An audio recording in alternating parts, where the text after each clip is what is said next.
Chapter 2. I Stare Back. So we've survived our first full week in Shanghai. Classes have already started. Most of us have broken out of our weird jet-lag-ridden urges to wander the streets at night, and we're all starting to get used to the staring. Yup, we're foreigners, so everywhere we go, there's always someone that seems to point out that we're 外国人. So yeah, we're not Chinese. We're here at Shanghai Caida to learn about China.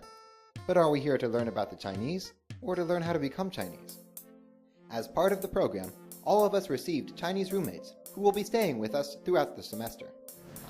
My Chinese name is Chen Wenhao, and English name, I think you can call me Chen. I decided to ask one of them, Chen, what he thought it would be like to have an American roommate. At first, yes, but I just wait for maybe a period, and I just get used of it. And I think you guys are really kind and friendly. So not never at all. No. So yeah.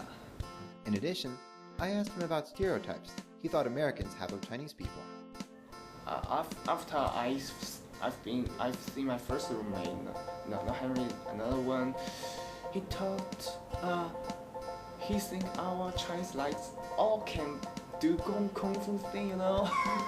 So wow, you maybe you watch too many movies, something so. And where does he get his information about our lives? I watched a movie and I think maybe you guys have sex really young, something like that. Yeah. So yeah, that's what we think about America. Yeah. We've got a lot of work to do when it comes to cross-cultural communication.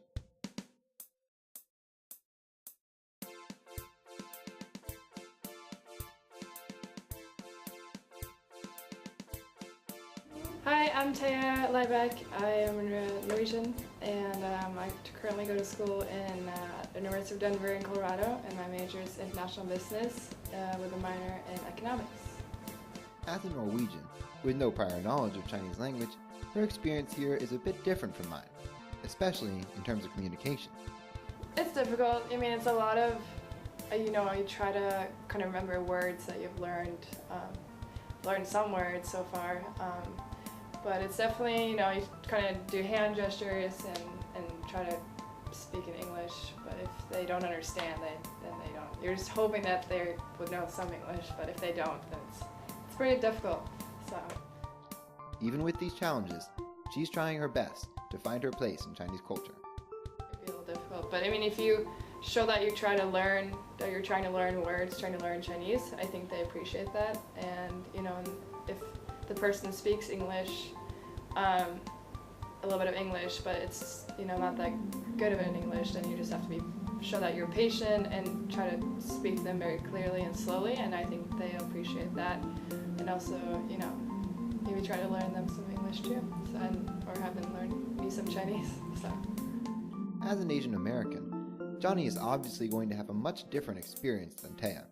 He has to strike a delicate balance between the two parts of his background. It's hard. I think naturally, it's something that you kind of do want to stand out as an American at the beginning, but I realize more and more I should be trying harder to integrate myself into, just trying to be a Chinese speaker. It doesn't, whether it's an American or as a Chinese, because some people do see me as Chinese. Clearly, all four of us are going to have very different experiences in China. Chen, a Chinese person who has grown up in Shanghai. Taya, a newcomer to China and Chinese culture. Johnny, an Asian American looking for links to his heritage. And me, an Asian studies major with 8 years experience studying China and Chinese, but still clearly a 外国人, an outsider looking in on Chinese culture. Being an outsider, I often wonder how that alters what I get to learn while here in China. So I went around asking people what they thought of America and Americans. Here are the responses that I got. 美国人们比较自由开放吗？你是？美国人怎么了？美国人他也就是比较注重家庭吧。原来我们中国人认为美国人好像特别开放自由，可能对家庭不是那么重视。最近几年通过美国的这个电视啊、报纸啊，我们了解到美国人也是非常重视家庭的。挺好的。美国人对于中国人呢，还可以，也是两个国家之间还是不错的。其他的没有什么，我觉得。Then I asked one of our Chinese roommates to ask some people what they thought of Americans and America. 就是对美国人和美国的看法。首先我觉得美国是一个真正民主和自由的国家。对于我本人来讲的话，其实我很渴望去美国去的。对于美国人，我觉得他是崇尚自由，崇尚对个人的那种权利的尊重。在那个上海世博会的时候，我看过他们美国人拍的那个宣传片，就是每个普通的美国民众，包括出租车司机，包括这个教授，包括公司职员，他们微笑的这个对这个观众说问好，就感觉他们整个社会是真正的和谐社会。比如他们对我们中国来说的话，是倡导创建一个和谐社会，但实际上是不和谐的。那美国人他没倡导和谐社会，但是实际上他是和谐的。为什么？这在于一个他们美国精神，自由民主，尊重个人的权利。所以说我觉得美国和美国人都非常好。再一个，比如还有 Clearly, as an American asking the questions, I don't always get the full answer, and it certainly doesn't make my job as an Asian Studies major any easier. So the other day, I was out at the convenience store getting some late-night snacks when I ran into some Chinese students there, ones that I'd introduced myself to earlier and had a brief conversation with them in English.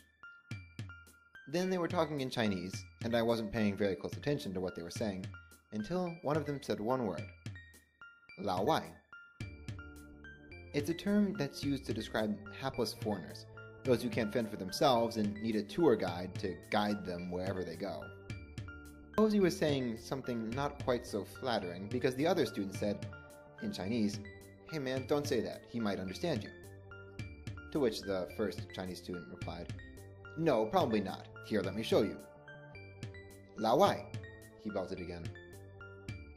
I definitely heard him this time, but I didn't turn around. I instead acted as if I didn't understand. "See, he doesn't understand," he said. While in China, I can choose to play the hapless foreigner. I certainly look the part. At any given time, I could feign all ignorance of Chinese and pretend to be just another Westerner who is coaxed into looking for how to get a slice of China's rising cake. Or I could speak up and become the astute Asianist who seems to receive compliments on my Chinese wherever I go, and go on to explain how my Cuban Chinese teacher taught me Chinese and how my life essentially revolves around studying you. Or I could take the third route. I can keep quiet, listen carefully, and hear things never meant for Western ears. I can uncover secrets in the heart of Chinese culture that are lost in translation or purposely translated for some specific purpose. I think I like the third option best. I will see how that works out for me in the weeks to come. Thanks for watching. Anyway, that's life in the Middle Country.